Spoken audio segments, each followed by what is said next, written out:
اللہ جب کسی کی مدد کرنے پر آتا ہے نا تو لامعلوم سے کوئی سبب پیدا کر دیتا ہے اور نہ ہونے سے ہونا نکال دیتا ہے۔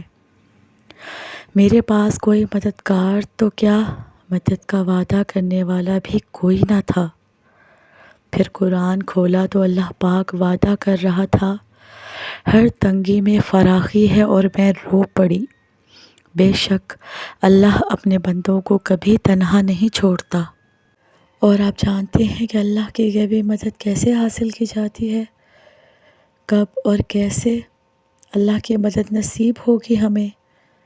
یہ جاننا ضروری ہے کہ جب اللہ تعالیٰ بندے کو مشکل ترین حالات میں ڈالتا ہے نا، اس کے باوجود اسے کامیابی ضرور عطا کرتا ہے، تو یہ اس بات کی علامت ہوتی ہے کہ اللہ کی مدد قریب ہے۔ اس وقت جب اللہ بندے کو آزمائش سے گزار کر مشکل ترین حالات سے نکالتا ہے نا، تو اللہ کی مدد کی نشانیاں اور غیبی اشارے ظاہر ہوتے ہیں ہم پر۔ ان اشاروں کو پہچاننے کے لیے یقین رکھنے کا عمل اللہ کی رحمت کو دعوت دیتا ہے۔ بے شک ہم ان پوشیدہ رازوں پر روشنی ڈالیں گے جو غیب کے بند دروازے کھولنے کی صلاحیت رکھتے ہیں۔ اللہ کا ذکر کرنا ایسی چیز ہے کہ اللہ کا ذکر جو آپ کی روح کو نیکی اور پاکیزگی کی جانب لے جاتا ہے۔ جب آپ اللہ کا ذکر کرتے ہیں تو آپ کو یہ احساس ہونے لگتا ہے کہ حقیقت میں اللہ کی مدد کے بغیر انسان کچھ نہیں ہو سکتا۔ یہ ذکر نہ صرف روح کی صفائی کرتا ہے بلکہ یہ اللہ کی رحمت اور مدد کے دروازے بھی کھولتا ہے۔ اللہ آپ کی زندگی میں ایسے حالات اور ذریعے پیدا کرتا ہے جو آپ کو نیکی کی راہ پر گامزن کرتے ہیں۔ اللہ ایسے افراد کو آپ کے قریب لاتا ہے جو آپ کی رہنمائی کے لیے مسرت کا باعث بنتے ہیں۔ اللہ آپ کے دل میں ایسے خیالات اور کلمات ڈالتا ہے جو آپ کی روحانی صفائی کا باعث بنتے ہیں۔ یہی وہ لمحہ ہوتا ہے جب اللہ تعالیٰ کی غیبی مدد آپ کی طرف آتی ہے۔ اللہ قرآن پاک میں فرماتے ہیں کہ برے کام اور برے لوگ ایک دوسرے کے لیے ہیں، اور نیک اعمال اور نیک لوگ ایک دوسرے کے لیے ہیں۔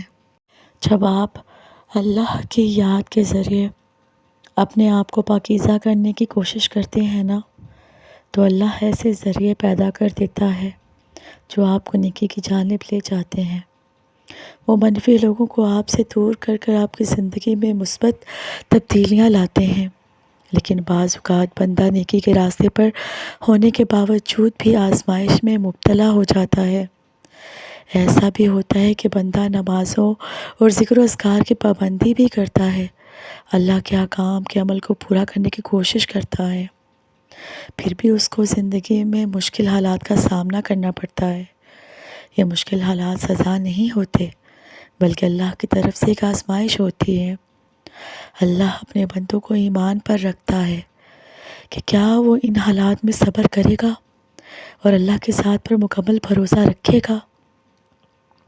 قرآن کریم میں نبی کریم صلی اللہ علیہ وآلہ وسلم کا ارشاد ہے کہ مشکل کے ساتھ آسانی ہے، تو ہمیں اس پر یقین رکھنا چاہیے نا کہ ہر آزمائش کے بعد آسانی آتی ہے۔ اللہ ہمیں ان آزمائشوں کے ذریعے مضبوط کرتا ہے اور ہمیں ایمان کی طاقت سے نوازتا ہے۔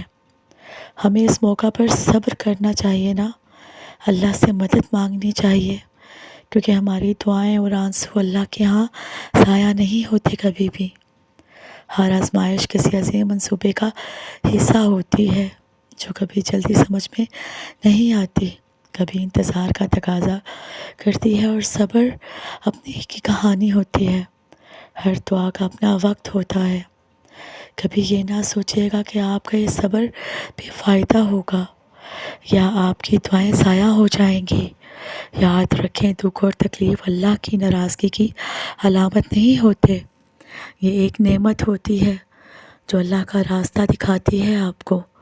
تو اگر آپ کسی آزمائش یا تکلیف سے گزر رہے ہیں نا، تو صبر کے ساتھ یہ جان لیں کہ آپ اللہ کے پسندیدہ بندوں میں سے ہیں، کیونکہ اللہ صرف اپنے پسندیدہ بندوں کو ہی آزماتا ہے۔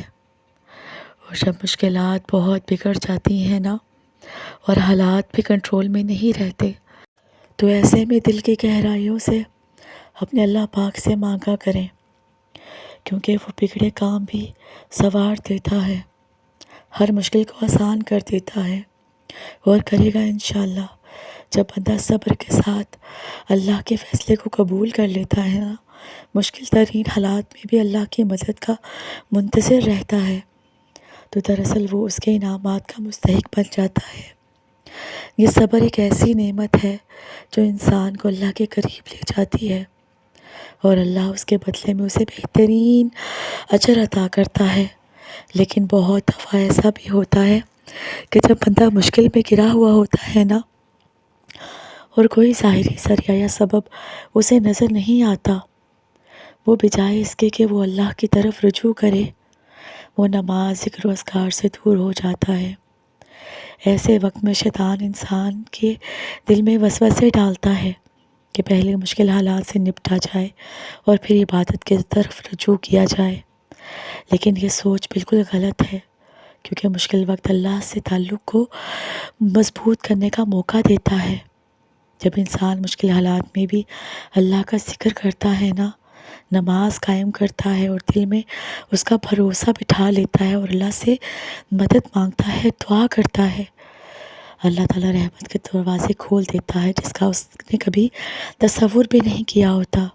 اور مشکل حالات میں بھی زبان اور دل اللہ کے ذکر سے تر ہونے چاہیے، تو کوئی سختی آپ کو نقصان نہیں پہنچا سکتی۔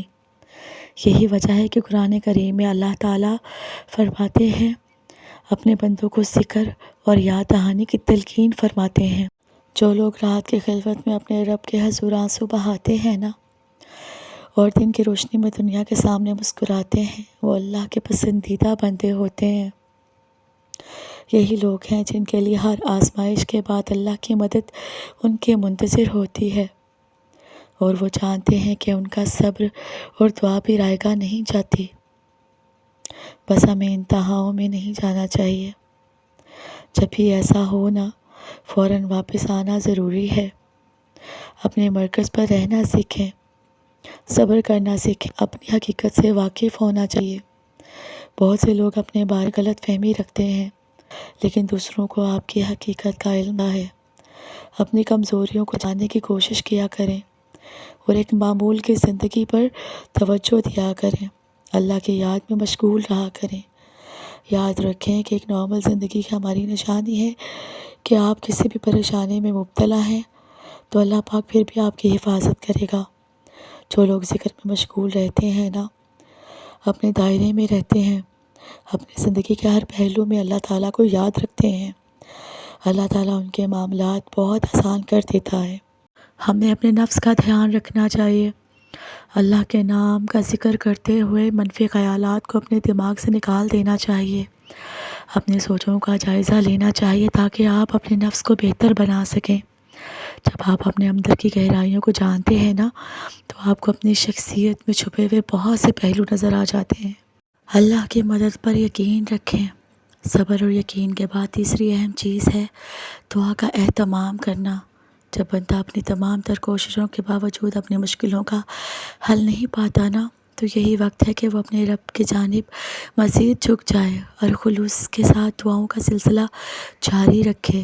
یاد رکھیں کہ دعائیں اندیکھی ہوتی ہیں، لیکن ان میں وہ طاقت ہوتی ہے جو ناممکن کو ممکن بنا دیتی ہے۔ یہ وہ لمحہ ہے جب انسان کے پاس کچھ نہیں بچتا سوائے اللہ پر کامل بھروسہ کرنے کے، اور جب بندہ دعا کے ذریعے اللہ سے مانگتا ہے نا، اس کی تمام تر امیدیں ایک ہی در پر لگ جاتی ہیں۔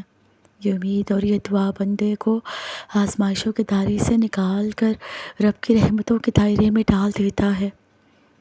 ہمیں یقین رکھنا چاہیے، ہمیں اپنے رب کو پکارنا چاہیے، اور ہماری ہر دعا سننے والا ہے اللہ پاک۔